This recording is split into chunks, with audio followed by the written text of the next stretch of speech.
446 میں آ کر شیعوں کی حکومت کو ختم کیا تغرل بیگ سلجوکی نے۔ سلجوک مسلمان ہوئے تھے محمود غزنوی کے دور میں، سلجوک ان کے بڑے کا نام تھا۔ تو ایک دفعہ محمود غزنوی نے سلجوک سے پوچھا اگر مجھے تیری مدد کی ضرورت ہو تو کتنے آدمی پیش کر سکتے ہو؟ تو اس نے ایک تیر دیا، کہا یہ ایک تیر ہے میرا، کسی کو یہ تیر بھیج کر میرے علاقے میں بھیج دو تو چند گھنٹوں میں 1,00,000 تلواریں تیرا پہرا دینے کے لیے تیار ہوں گی، میرے پاس اتنی طاقت ہے۔ تو یہ سلجوک کی نسل میں تھا تغرل بیگ۔ اللہ تعالیٰ نے جب عرب زوال کا شکار ہو گئے اور ضعف کا شکار ہو گئے، جیسے بڑھاپے کا کوئی علاج نہیں، جب قوموں پہ زوال آتا ہے تو اس کا بھی کوئی علاج نہیں، پھر اور قوم کو جگہ ملتی ہے۔ جیسے بڑھاپا ایک فرد پہ آتا ہے، ایسے بڑھاپا قوم پہ آتا ہے۔ قوم کا بڑھاپا جوانی میں نہیں لوٹ سکتا، جیسے فرد کا بڑھاپا جوانی کی طرف نہیں لوٹ سکتا، قوم کا بڑھاپا جوانی کی طرف نہیں لوٹ سکتا، کوئی علاج نہیں، نئی نسل کا آنا ہی علاج ہے۔ تو عرب دھل چکے تھے، 600 سال بہت ہوتے ہیں حکومت کو، اپنی صفات گم کر چکے تھے، اب نئے خون کی ضرورت تھی۔ تغرل بیگ پہلا شخص تھا جس نے آ کر اہل سنت والجماعت کو استحکام بخشا، شیعوں کی حکومت کو ختم کیا، بغداد سے، شام سے، ان سارے علاقوں سے۔ صلاح الدین ایوبی نے اسماعیلی شیعہ کی حکومت کو ختم کیا، مصر۔ العاضد ان کا آخری خلیفہ تھا۔ صلاح الدین ایوبی نور الدین زنگی رحمۃ اللہ علیہ کا پروردہ تھا، اس کا دوست تھا، اس کے دوست بھی تھا، بچہ بھی تھا اس کے سامنے، زیادہ لکھنے پڑھنے کا شوق تھا۔ پھر اللہ تعالیٰ نے اس سے کام لیا اور اس کو مصر کا گورنر بنا کے بھیجا، مصر کی مدد کے لیے بھیجا۔ تو وہاں اس نے صلاح الدین ایوبی نے وہاں ختم کیا، تغرل بیگ نے یہاں ختم کیا۔ تو پھر سلجوک جو تھے نا یہ اقتدار میں آئے، ادھر ختم ہو گئی سلطنت بنو عباس کی، مصر ایک چھوٹی سی ترکوں کی سلطنت۔ تو اللہ تعالیٰ پھر مرکزیت کے لیے ایک نظام چلایا، دو لشکر آپس میں لڑ رہے ہیں ایک میدان میں، ایک جنگلی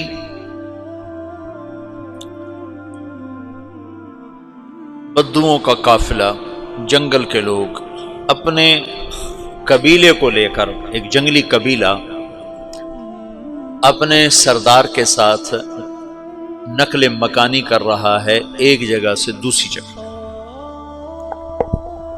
اللہ کا نظام کہ یہ لوگ چلتے چلتے چلتے اس وادی میں پہنچ گئے جہاں جنگ ہو رہی ہے، دو لشکر آپس میں لڑ رہے ہیں۔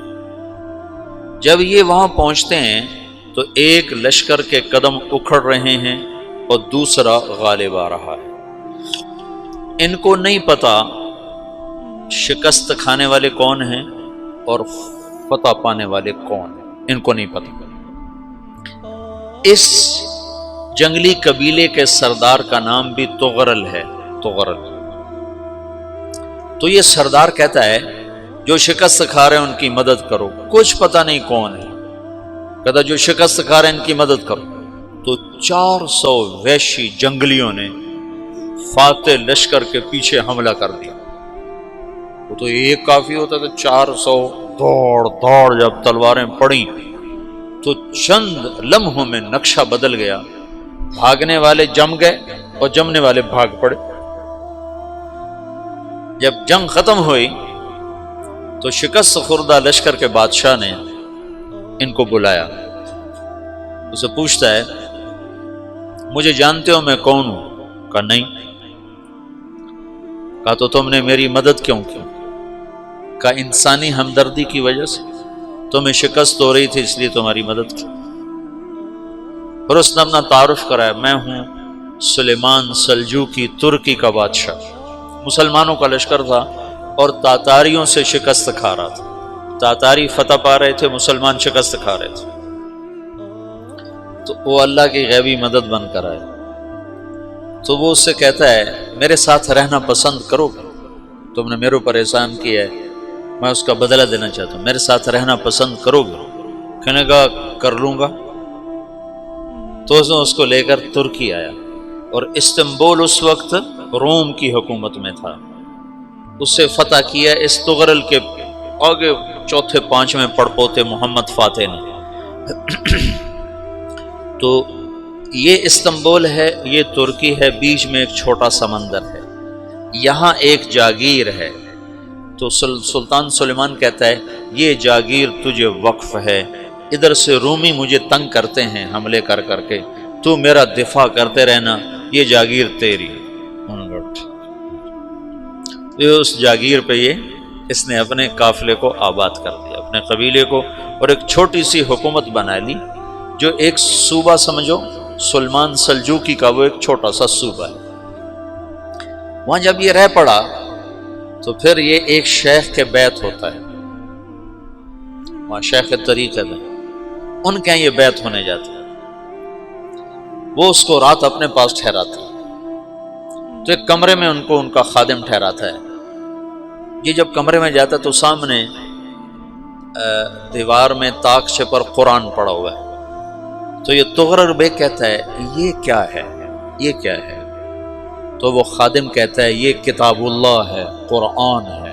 اچھا، وہ اس کو وہاں چھوڑ کے باہر چلا جاتا ہے۔ وہ دیہاتی آدمی، جنگل کا رہنے والا، پہلی دفعہ زندگی میں قرآن دیکھا، وہ کہتا ہے یہ قرآن ہے، اللہ کی کتاب ہے، میں اللہ کی کتاب کے سامنے سو جاؤں، کتنی بے ادبی ہے۔ تو اس نے ایسے قرآن اٹھایا اور سر پہ رکھ لیا اور کھڑا ہو گیا، ساری رات قرآن سر پہ رکھ کے کھڑا رہا۔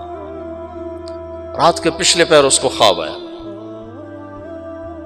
کھڑے کھڑے اس نے دیکھا کہ اس کی پشت سے ایک چاند نکلا اور شیخ کی بیٹی کے سینے میں جا کے اتر گیا۔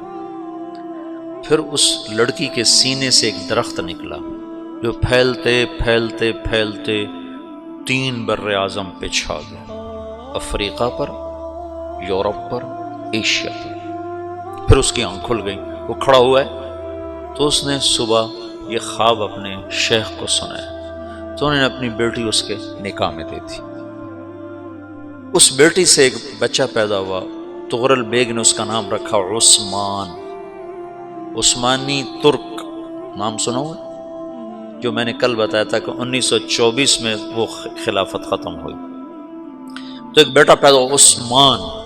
عثمان نے پھر ایک نئی اسلامی حکومت کی بنیاد رکھی جو 1924 تک چلتی رہی، کوئی 800 سال یہ حکومت چلی۔